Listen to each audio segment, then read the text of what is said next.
ఎంత డర్టీగా ఉన్న షూస్ కూడా నేను చూపించిన మెథడ్లో క్లీన్ చేశారంటే చాలా ఈజీగా క్లీన్ చేసుకోవచ్చు. అలానే వేసుకున్నప్పుడు కొత్త షూలా తల మెరిసిపోతాయి. ఎలా చేయాలి, ఏం ప్రిపేర్ చేయాలి, దీనికి ఏమేమి అవసరమో వీడియో ఎండ్ వరకు చూడండి. అలానే ఛానల్కి ఒక లైక్ ఇచ్చేసి పక్కనే ఉన్న సబ్స్క్రైబ్ బటన్ అయితే టచ్ చేసి వీడియో చూడడం కంటిన్యూ చేసేయండి. దీనికోసం అయితే ముందుగా బేకింగ్ పౌడర్ తీసుకోండి. తర్వాత కొంచెం విమ్ డ్రాప్, అంటే ఒక స్పూన్ విమ్ డ్రాప్ అయితే అవసరము. తర్వాత ఒక ఓల్డ్ టూత్ బ్రష్ అయితే తీసి పెట్టుకోండి. ఒకవేళ మీ దగ్గర బేకింగ్ పౌడర్ కానీ విమ్ డ్రాప్ కానీ లేకపోతే ఆ ప్లేస్లో వంట సోడా అలానే సర్ఫ్ అయితే యాడ్ చేసుకోండి, సరిపోతుంది. ఇలా ఒక కప్లో ఒక స్పూన్ బేకింగ్ పౌడరు, ఒక స్పూన్ విమ్ డ్రాప్ తీసుకొని 3 to 4 టేబుల్ స్పూన్స్ అయితే వాటర్ యాడ్ చేసుకొని థిక్ పేస్ట్ అయితే మిక్స్ చేసుకోండి. ఈ పేస్ట్ కొంచెము సోడా రియాక్షన్ వల్ల ఒక ఫోమ్ లాగా అయితే తయారవుతుంది. ఈ పేస్ట్ని అయితే చక్కగా షూస్ పైన అయితే ఒక లేయర్ లాగా అప్లై చేసి వదిలేయండి.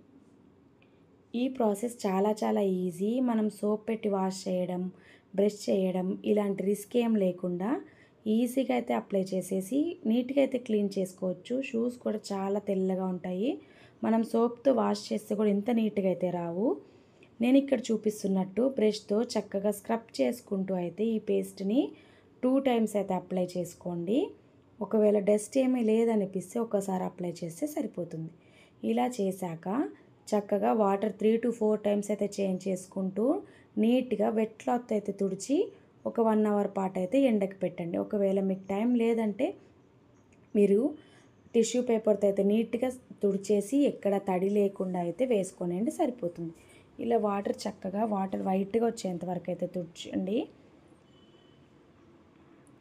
చూసారు కదా షూ ఎంత నీట్గా తయారయ్యాయో. ముందు ఆఫ్టర్ వీడియో అయితే కంపారిజన్ మీకే అర్థమవుతుంది. వీడియో స్టార్టింగ్లో ఎలా ఉన్నాయి, క్లీన్ చేసాక ఎంత నీట్గా అయ్యాయో. ఖచ్చితంగా చిన్నపిల్లలు ఉన్న ప్రతి ఒక్కరికైతే ఈ వీడియో యూస్ఫుల్లే. ఒకసారి ట్రై చేయండి. ఈ షూసే కాకుండా మనం వాకింగ్ కేసుకెళ్ళేవి, జాగింగ్ చేసే షూసు, ఇలాంటి షూస్ ఎక్కువ మట్టి అవుతాయి కదా, అలాంటివి కూడా ఇలా చేశారంటే చాలా ఈజీగా అయితే క్లీన్ చేసుకోవచ్చు. అలానే మంచి కలర్ కూడా ఉంటుంది. తప్పకుండా ట్రై చేయండి. వీడియో ఎలా అనిపించిందో కామెంట్ సెక్షన్లో మెన్షన్ చేయండి. ఛానల్ని సబ్స్క్రైబ్ చేసుకోవడం మటుకు మర్చిపోవద్దు. మీకు ఎలాంటి వీడియోస్ కావాలో నా కామెంట్ సెక్షన్లో మెన్షన్ చేశారంటే నెక్స్ట్ టైం నేను అలాంటి వీడియోస్ చేయడానికి అయితే ట్రై చేస్తాను. మీకు ఈ టిప్ నచ్చితే మీ ఫ్రెండ్స్ అండ్ రిలేటివ్స్కి అయితే షేర్ చేయండి. Thanks for watching. This is Renu signing off.